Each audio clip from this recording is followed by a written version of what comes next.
flemmard. Excuse-moi. Mais est-ce que t'es réunionnaise? Oui.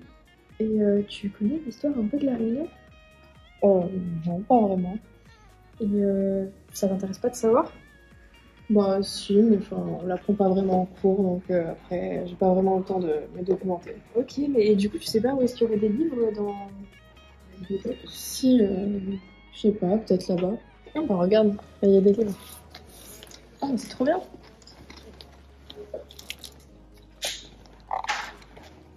C'est vrai qu'on n'étudie pas ça. Bah ouais, c'est dommage. Je me demande pourquoi on voit pas ça en cours d'histoire. Ouais. Excusez-moi, monsieur. Bonjour. On était en train de voir ici que ça parlait de l'histoire de la Réunion, et on n'en parle pas du tout en cours. Effectivement. Et ça vous dérangerait de faire un petit point dessus pour en parler pendant vos prochains cours? Non, si c'est une demande des élèves, ça ne pose absolument pas de problème. Ok. Par contre, on ne pourra pas en faire toute une séquence, mais oui, faire un petit peu. Mais... Ok, super. D'accord. Bah, merci beaucoup, monsieur. Merci beaucoup à vous.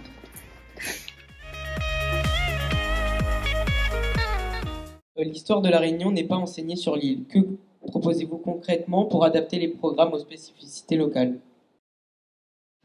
En fait, je suis parfaitement d'accord. On a un vrai problème parce que on est amputé d'une partie de ce qu'on est parce qu'on ne connaît pas notre histoire. Et ce qui est le plus terrible, c'est que on ne le conscientise même pas parce que c'est tellement pas c'est tellement pas à l'ordre du jour de parler de l'histoire de la Réunion que finalement c'est des choses. Et il a très bien dit ce monsieur. Il dit oui, on pourra faire un petit point, mais pas une séquence. Parce qu'il faut aussi savoir que quand on est enseignant et quand on prépare des séquences, on trouve des bouquins, on est accompagné, je veux dire, on n'invente pas les choses, on l'améliore, on l'adapte, mais ça ne tombe pas du ciel. Il y a des sources. Quand on veut travailler sur l'histoire de la Réunion, ça demande un travail colossal à l'enseignant parce qu'il n'y a rien qui existe. Donc aujourd'hui, c'est certainement aussi pour ça qu'il n'y a pas beaucoup d'enseignants qui engagent de l'énergie là-dedans, parce qu'on sait que c'est quand même très compliqué déjà d'enseigner, qu'on a déjà beaucoup de choses à faire. Mais je pense que c'est un vrai sujet. On doit se réapproprier notre histoire. Moi, je suis historien de formation. J'ai fait un master en histoire. Moi, j'ai eu mon premier cours d'histoire, géographie sur la Réunion. J'avais 18 ans.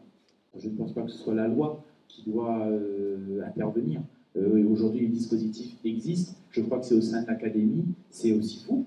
Vous pouvez le réclamer et nous, on doit être en soutien derrière. Je crois aussi les parents aussi doivent également être là. Le monde éducatif, ce n'est pas que les professeurs, ce n'est pas que l'académie. Pas besoin de faire une loi spécialement pour enseigner l'histoire de la Réunion.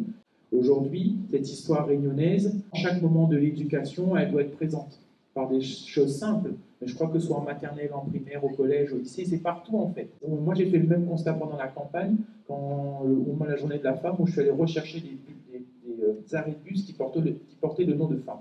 J'en ai pas trouvé. Je suis allé chercher des noms de rues qui portaient le nom de femme, j'en ai pas trouvé. Et bien, c'est la même chose. C'est-à-dire que pour l'histoire de la Réunion aussi, c'est pareil. C'est-à-dire qu'il faut que notre espace commun soit réinvesti. Je pense que si c'est très compliqué d'enseigner l'histoire de la Réunion, c'est parce qu'on n'est pas tous d'accord sur l'histoire de la Réunion. Ils n'arrivent déjà pas à se mettre d'accord. Et tant qu'on ne sera pas en paix avec notre histoire, on n'arrivera pas à l'enseigner.